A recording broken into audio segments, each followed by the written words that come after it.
À Madimba, c'est la même routine pour les représentants de Vision mondiale. Prévenir plutôt que guérir, c'est le maître mot de l'équipe chargée de sensibiliser au danger de la non-observance des gestes barrières pour éviter la propagation et la contamination du coronavirus. Des responsables du territoire sont mobilisés. Vision mondiale, notre partenaire, a toujours été ensemble avec nous. Ce n'est pas seulement le Covid-19, même en ce qui concerne la santé publique, l'insalubrité publique, notamment en rapport avec la protection des enfants, femmes, bref, personnes vulnérables. La Vision mondiale a toujours été notre partenaire et nous a toujours assistés. Mais en ce qui concerne justement la table ronde à laquelle vous avez fait allusion, eh bien, j'aime vous dire la vérité que c'est la toute première fois depuis que la maladie Covid-19 a apparu à travers le monde, et en l'occurrence au Congo, c'est la toute première fois, disais-je, que la Vision mondiale, en partenariat avec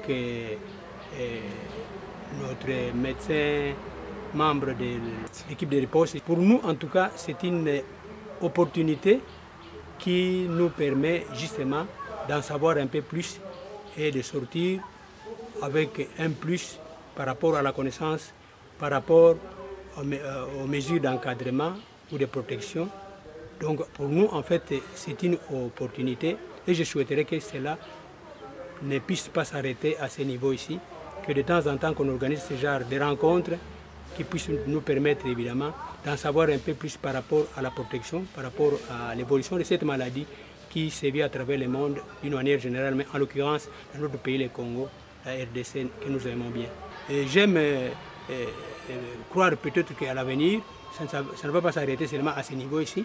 On va multiplier ce genre de rencontres, non pas seulement au centre urbain, mais aussi à l'intérieur des villages et dans nos milieux ruraux. Donc il faut nécessairement qu'on multiplie ce genre de rencontres pour aider les autorités de base de mieux encadrer la population, de mieux sensibiliser la population, parce que pour le coronavirus, pour moi en tout cas, il n'y a qu'une seule mesure, c'est d'abord les mesures d'encadrement. Donc il faut mener une sensibilisation tous azimuts. C'est le seul moyen parce que notre pays, la RDC, n'a pas suffisamment de moyens pour faire face à cette pandémie si elle s'est déclarée comme ailleurs en Europe et ailleurs en Asie et en Afrique du Sud. La Vision mondiale vient de nous donner l'occasion de rencontrer les chefs de quartier de la cité d'Inkissi et les autres membres de la communauté. C'est une très bonne chose parce que ça nous offre un cadre pour qu'on puisse exhorter les membres de la communauté. Puisque nous, au niveau du système éducatif, d'abord, je vous dirais que nous avons repris difficilement l'école. Pourquoi? Parce qu'il y a eu une très grande difficulté entre les parents d'une part et l'État de l'autre part. Les parents ne voulaient pas que les élèves reprennent par peur que leurs enfants soient attrapés de coronavirus. Et l'État disait non, les enfants doivent reprendre. Toutes les dispositions ont déjà été prises pour que la maladie n'attrape pas les enfants. Et c'est comme cela que vous avez vu, en tout cas à la rentrée scolaire, l'État a fait son travail.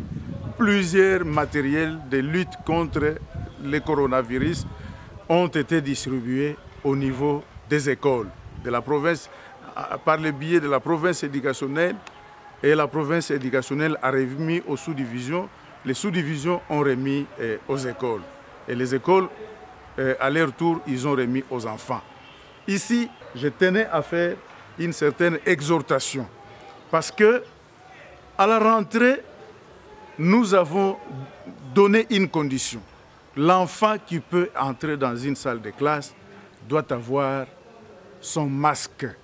D'autres projets de parrainage de lutte contre la pandémie à coronavirus sont annoncés. Victor Sabiti, chef de la délégation, explique. C'est une livre qui peut être fermée, mais on va continuer les interventions avec nos projets de parrainage, nos programmes, qui sont toujours là, que ce soit ici à Kisantu, que ce soit en Kandu, que ce soit à Loma, dans le Mazambourou, on va toujours continuer les interventions. Déjà, des élèves sont à pied d'œuvre, entraînés pour passer le message. Le coronavirus existe réellement. C'est une maladie qui attaque une personne et quelqu'un aussi peut mourir. Donc c'est pour cela qu'on doit respecter les règles barrières. Laver les mains, porter les masques, être en distance avec quelqu'un. Le docteur Christian Matondo, assidu comme jamais, se dit satisfait du travail abattu jusqu'à cette étape.